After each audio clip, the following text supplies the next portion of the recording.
नमस्कार, मैं हूं आपके साथ मयंक मिश्रा। देखिए, इस वक्त की बहुत बड़ी खबर, ईरान ने जो हमले किए अमेरिका के बेसिस पर, खास तौर पर जॉर्डन पे, उस हमले में कई अमेरिकी सैनिकों की मौत हो गई है और बताया जा रहा है बड़ी संख्या में सैनिक अमेरिका के घायल हो गए हैं।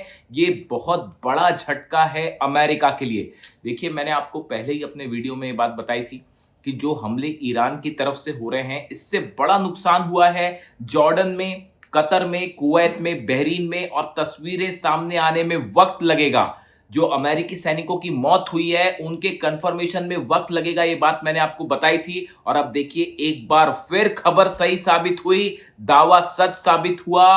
अमेरिका के कई सैनिकों की मौत हो गई है जॉर्डन में। अल अजराक बेस है जॉर्डन का, जिस पर हमले किए गए ईरान की तरफ से। देखिए, सबसे पहले अमेरिका ने हमले किए ईरान शहर में, ईरान की सेना के कैंप पर, और इस हमले में ईरान के 7 सैनिकों की मौत हो गई थी। जिसके बाद ईरान की तरफ से यह कहा गया था कि हमारे सैनिकों पर जो हमला हुआ है, उसका बदला लिया जाएगा, और जो है खून का बदला खून होगा और सैनिकों की मौत का बदला सैनिकों की मौत से लिया जाएगा। इस तरह की जो बातें हैं वो सामने आई ईरान की तरफ से। और अब हकीकत ये है कि जॉर्डन से जो खबरें सामने आ रही हैं, डोनाल्ड ट्रंप ने खुद इस बात को स्वीकार किया है कि वहां पर सैनिकों की मौत हुई है, और उन्होंने इसको दुखद भी बताया। दरअसल ये डोनाल्ड ट्रंप के लिए बहुत बड़ा झटका है, और ये माना जा रहा है कि इसका बड़ा परिणाम उनको आने वाले चुनावों में देखने को मिलेगा। देखिए, जो हमले हुए जॉर्डन में अल अजराक बेस पर, यहां पर पेट्रियट और थार्ड सिस्टम पूरी तरह से फेल हो गया। नतीजा ये हुआ कि ईरान की जुल्फिकार मिसाइल्स बताई जा रही हैं, सीधा बेस पर हिट हुई, और ऐसी जगह पर हिट हुई जहां पर बड़ी संख्या में अमेरिका के अधिकारी और सैनिक मौजूद थे। जिसका नतीजा ये हुआ कि कई अमेरिकी सैनिकों की मौत हुई है और बड़ी संख्या में सैनिक घायल हैं। इनके भी नंबर्स अभी सामने आने बाकी हैं, लेकिन ये कंफर्मेशन हो चुका है कि सैनिकों की मौत हुई है और घायल हुए हैं।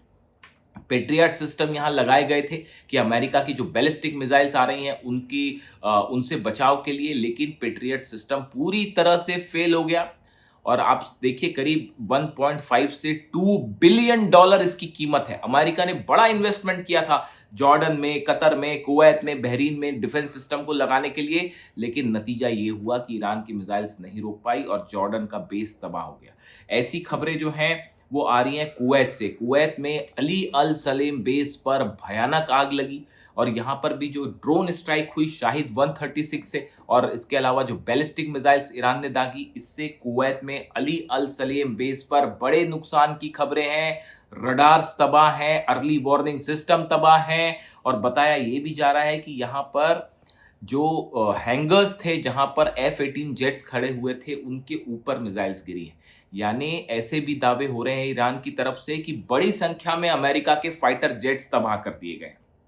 इसके अलावा बहरीन, आपको पता ही है, 5वें बेड़े का दफ्तर जो है, उस पर रोज मिसाइल्स मार रहा है ईरान, और अमेरिका कुछ नहीं कर पा रहा। ऐसी हाल सऊदी का है। देखिए, कल मैंने आपको बताया था एक वीडियो में कि सऊदी का जो प्रिंस सुल्तान बेस है, इस पर ईरान की तरफ से दावा किया गया कि यहाँ पर बैलिस्टिक मिसाइल्स दागी गई हैं। उसकी वजह ये थी कि इसी बेस से, सऊदी के इसी बेस से वो रिफ्यूलिंग जेट टेक ऑफ कर रहे थे, जो कि ईरान पर हमला करने वाले जेट में तेल भरने का काम कर रहे थे आसमान से।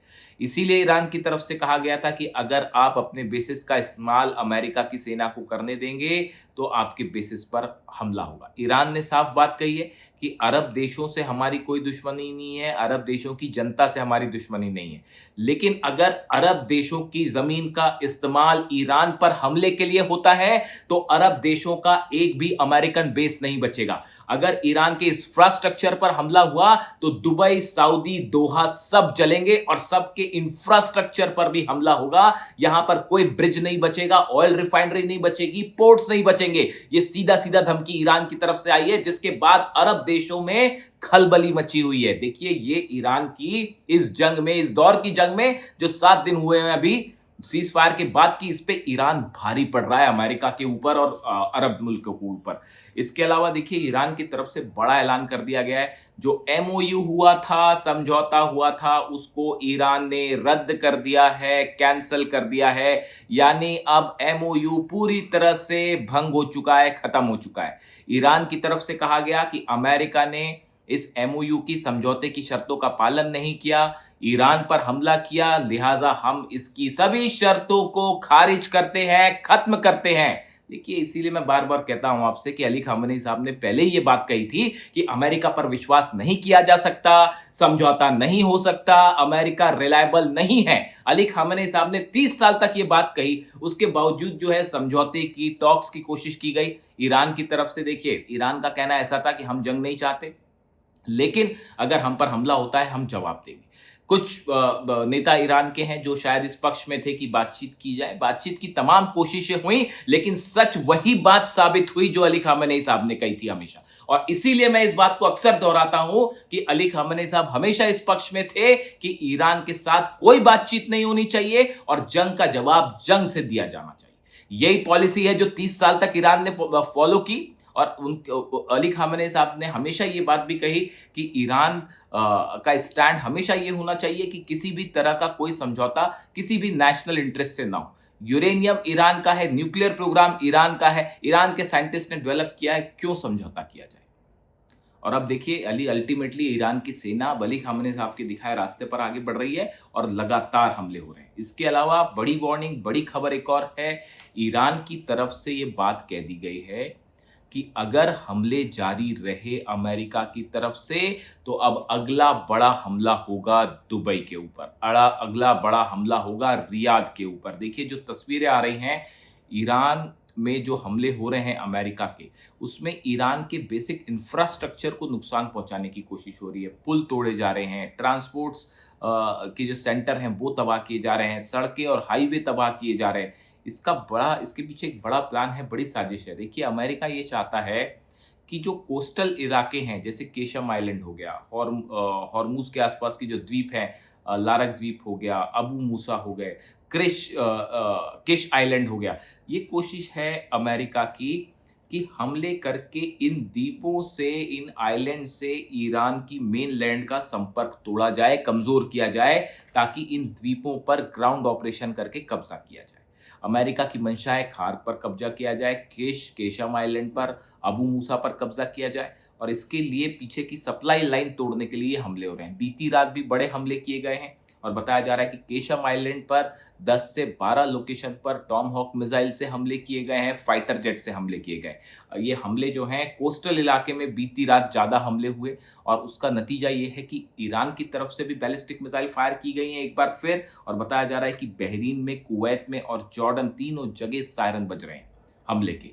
यानी ईरान ने भी देरी नहीं की जवाब देने में और तुरंत जो है बैलिस्टिक मिसाइल्स दाग दिए। ऐसे में अब बड़ा सवाल ये है कि अमेरिका की सेना सैनिकों की मौत के बाद अमेरिका में हाहाकार मचा हुआ है। डोनाल्ड ट्रंप की युद्ध नीति पर सवाल उठने लगे हैं और बताया ये जा रहा है कि डोनाल्ड ट्रंप अमेरिका इस फ्रस्ट्रेशन में, जो सैनिकों की मौत हुई है, बेसिस फिर से जलने लग गए हैं, बड़ा नुकसान हुआ है, पेट्रियट सिस्टम तबाह हो गया है, एक बड़ा हमला कर सकते हैं डोनाल्ड ट्रंप, जिसके लिए B-2 बॉम्बर्स ने उड़ान भी भर दी है अमेरिका से। बंकर बस्टर बम से बड़े हमले हो सकते हैं, ईरान के न्यूक्लियर प्लांट्स पर बड़े हमले हो सकते हैं। देखिए ये बेहद गंभीर खबर है। इस बात को लेकर ईरान भी तैयार है और ऐसा माना जा रहा है कि अगले 1 से 2 दिनों में एक भयानक हमला देखने को मिल सकता है दोनों ही तरफ से। और अब सवाल इंफ्रास्ट्रक्चर का भी है। देखिए हमले, ईरान के न्यूक्लियर प्लांट्स पर खतरा है, बड़ा खतरा है। बुशर को लेकर मैं बार बार ये वार्निंग दे रहा हूँ कि बुशर पर अगर हमला होता है और वहाँ से रेडिएशन हुआ तो भयानक तबाही मचेगी। ऐसे में बुशर जो है वो रूस के लिए भी एक बेहद बेहद अहम मुद्दा है। पुतिन हालात पर नजरें बनाए हुए हैं, मुस्तफा खामेनी और पुतिन की मुलाकात की भी चर्चाएं हैं कि जल्दी ये मुलाकात हो सकती है। ऐसे में अमेरिका का अगला कदम क्या होगा? क्या B-2 बॉम्बर से कोई बहुत बड़ा स्ट्राइक होगी ईरान पे? ईरान इसके लिए तैयार है, डिफेंस सिस्टम तैयार कर दिए गए हैं, अरब देशों के टारगेट्स तय हो चुके हैं, जुल्फिकार और खुर्रमशहर 4 मिसाइल्स रेडी हैं। अब देखना ये है कि अमेरिका की तरफ से क्या हमला किया जाता है। अगर अमेरिका B-2 बॉम्बर से हमला करता है तो नतीजा साफ है। दुबई जलेगा, रियाद जलेगा, दोहा जलेगा, कतर, बहरीन सब जलेंगे और इस बार ईरान के इंफ्रास्ट्रक्चर पर हमले का बदला ये हो सकता है कि ईरान भी अरब देशों में इंफ्रास्ट्रक्चर पर हमला करे। यानी पूरा अरब एक बार फिर भयानक जंग की आग में जलता हुआ एक ऐसे अंजाम की तरफ बढ़ रहा है जहां से पूरे अरब में भयंकर तबाही मच सकती है। देखिए, इससे जुड़ा जो भी अपडेट होगा, जो भी खबर आती है ईरान से, मैं फौरन आप तक पहुंचाऊंगा। चैनल को सब्सक्राइब करें, लाइक करें, शेयर करें, ऐसी आपसे गुजारिश है। Thank you so much.